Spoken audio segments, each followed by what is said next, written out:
عقیدہ جو ہے ہمارا، وہ عقیدہ کا معنی ہوتا ہے گرہ، اور ایسی مضبوط گرہ جو کھل نہ سکے دانتوں سے بھی، اس کو کہتے ہیں عقیدہ۔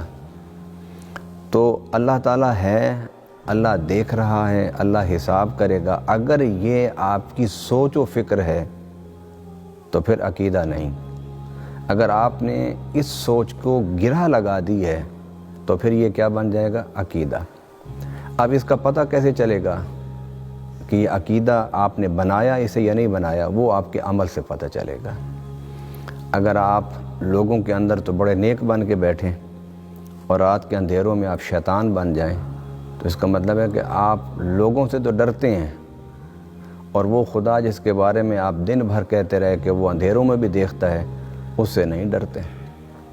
تو اگر یہ عقیدہ ہوتا کہ میرا اللہ ہر وقت دیکھتا ہے، تو پھر اندھیروں میں جا کے بھی گناہ کیوں کرتے ہیں؟ تو گویا جو اندھیروں میں گناہ کرے، اس کا مطلب ہے کہ اس کا عقیدہ ہی نہیں ہے کہ میرا اللہ مجھے دیکھ رہا ہے۔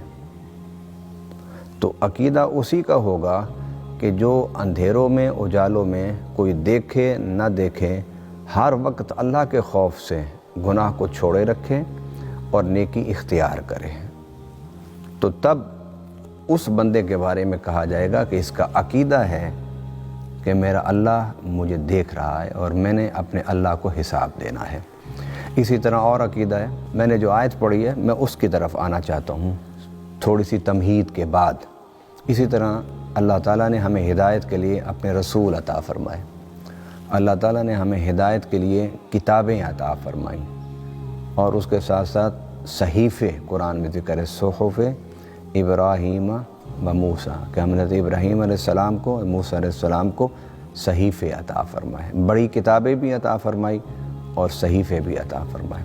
پھر اس کے بعد مرنا، اس پر تو سب کا یقین ہے، کوئی خدا کو مانتا ہے یا نہیں مانتا، لیکن اس بات کو وہ مانتا ہے کہ مرنا ہے، مرنا ہے، اس کا وہ اس کو یقین ہے۔ اس کو جو لوگ دہریے ہیں نا، جن کو ہم کہتے ہیں دہریے ہیں کہ یہ خدا کو نہیں مانتے، وہ بھی کہتے ہیں کہ مرنا، اس بات کو وہ بھی مانتے ہیں۔ لیکن اب اگلا مسئلہ ہے کہ مرنے کے بعد اٹھنا ہے یا نہیں اٹھنا۔ ہم لوگ کہتے ہیں کہ مرنے کے بعد اٹھنا ہے، تو مرنے کے بعد اٹھ کے کیا ہوگا؟ ہمیں اپنے اعمال کا جواب دینا ہوگا، پھر قیامت کا عقیدہ، پھر قبر میں سوال و جواب کا عقیدہ، پھر جنت کا عقیدہ، دوزخ کا عقیدہ، یہ عقائد ہیں۔